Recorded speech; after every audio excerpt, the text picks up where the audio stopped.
It's a Cap and J Hood Morning Show on ESPN 1000, and we are streaming on the ESPN Chicago app with Chris Bleck in for Cap. I'm Jay Hood. We're with you until 10 o'clock. Then Greeny will step in at 10. Carmen Yurko at 12. Waddle and Peggy, 2:30 to 6:30 into the All-Star game for Major League Baseball. You hear the entire game right here on the home for Major League Baseball and the White Sox, ESPN 1000. It's now time for 5 big questions about the Chicago Bears. Chris, we will start with number 5. Number 5. Which one of the weapons is the most vital for Caleb Williams and the Bears' success offensively? Which weapon is the most vital for Caleb Williams and the Bears? I'm going to say Rome Odunze. I think if DJ Moore gives us what we've seen in the last couple of seasons, and we know that Keenan Allen has a Hall of Fame career in the making at the moment, I think if they give us what we're used to, the Bears offense is going to be pretty decent. If Rome Odunze is fantastic as a rookie, that takes this whole thing to a different level. So I think if Rome can be a productive rookie and be a game changer from the start, which I think we're expecting he might be, being a top 10 pick, I think that's what's really going to push this over the top for the Chicago Bears. Next one. Number 4. Houston's C.J. Stroud is now in his sophomore campaign in the NFL. Caleb Williams is going to be in his first year with the Bears. From a team or organization perspective, how much could Caleb succeed? Was a better chance for Stroud to win than Caleb Williams in his first year? You know, going into last season, the Houston Texans were not expected to win. Seems like they hit on the coach. They also hit on a top-level defensive player in last year's draft. And then obviously, if you get the quarterback position right, you're set in the NFL. I think this Bears team is actually set up better than what C.J. Stroud was walking into last year with the Houston Texans. Not only with the weapons offensively, but this Bears defense, if healthy, which kind of goes into all of our training camp conversations, if healthy, they should be pretty good. I think they should be a top 10 defense led by Montez Sweat and Jalen Johnson. So I think that this team is a better equipped team that Caleb Williams is joining than, say, C.J. Stroud last year with the Texans. We're looking at the big 5 questions for the Chicago Bears as rookie training camp opens in Lake Forest. Let's go to the next one. Number 3.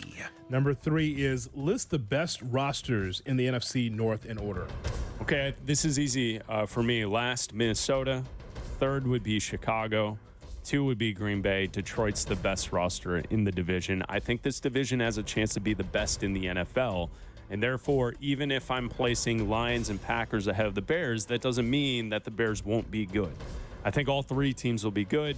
Detroit's a Super Bowl contender, and I think Green Bay is just right there. I mean, winning that road playoff game last year for Jordan Love was a big step. They've got their guy, and they're a pretty good team. I'm going to put a pin in number 3 because I have a follow-up to that. Okay. But we move on to the next one. Number 2. How much could the added spotlight of Hard Knocks and increased attention be a detriment to the team's success? Okay. I might have an unpopular opinion on this. Big spotlight, a lot of attention, right over our shoulders on the get-up. They already were breaking down the schedule for the Chicago Bears and then asking the question, Caleb Williams, will he throw for 4,000 yards? That's already been a question on Greenberg's show this morning. Yeah. I think the Bears are going to be a top story in the league with or without Hard Knocks. Hard Knocks is just an added bonus for fans to watch every Tuesday. I believe it is released on Tuesdays throughout the week, throughout the training camp and preseason. I don't think it adds any additional pressure to the actual team on the field.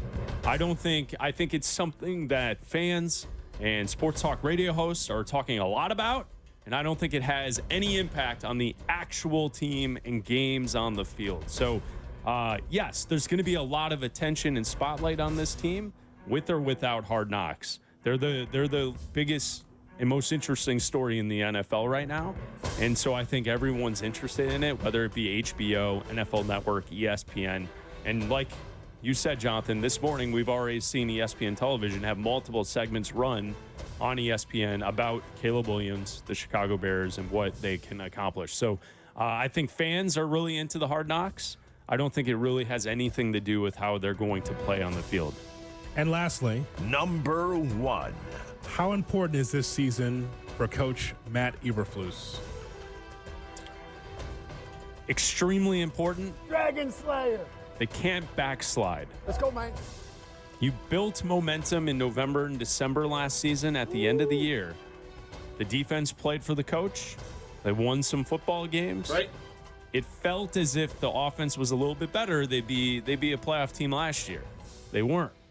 So don't backslide. Don't start off to a 0-4 start this year. Don't don't put yourself behind it early on. Get to camp, get some work in. You and I were both up there last year. Yeah. Didn't seem like it was that competitive of a camp. Let's get the team in, let's work, and let's get ready for week 1. And this team needs to start off with a good start. And, I think it's extremely important for Eberflus to have a good year. And that's 5 questions about the Chicago Bears here on the Cap and J. Hood Morning Show on ESPN 1000 and on the ESPN Chicago app. A couple of things, a couple of follow-ups, if I may. Yeah, Let's talk about the Vikings for a second. sure. So you listed your top 4 rosters. And I would say that even though Caleb Williams is unproven because we haven't seen him play yet, Sam Darnold does have experience. Sam Darnold may not be the full-time quarterback with the Vikings either. There's a reason why that the Vikings drafted J.J. McCarthy, because I think at some point we'll see McCarthy start for this team. Now, look, you and I are college football fans.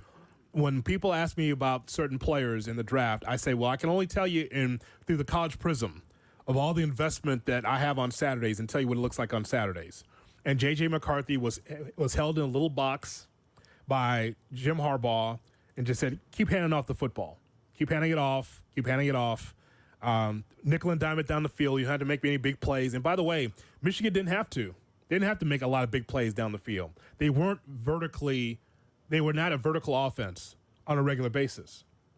And so maybe in the NFL he'll show that he could be able to do that, but he didn't have to do that in Michigan. But look at the veterans that they have. You cannot turn a blind eye, Chris, to Justin Jefferson as arguably the best wide receiver in the NFL, if not top 2, top 3. I say he's the best. They still have a veteran defensive line. You mentioned how great this division could be. Mm-hmm. However, we can't just fold our cards and say, well, because Caleb's here and because the Bears did so much that the Vikings are 4th. I mean, they're going to be heard from here. Even though this is going to be post-Kirk Cousins, they're going to be heard from because if you don't believe in Sam Darnold, believe in everything else they have. Good enough offensive line, Justin Jefferson's all-world at wide receiver, strong defense. That's good. That's not easy. Yeah, I'm not saying it's easy, and I think that goes back to this could be the best division in football because the Vikings being last in the division could still be a 7 or 8 win team.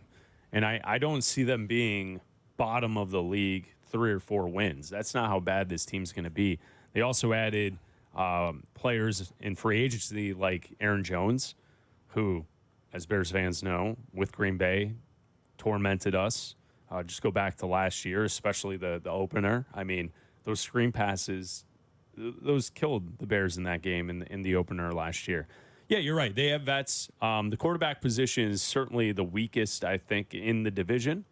Sam Darnold has played a little, not great. J.J. McCarthy, unknown.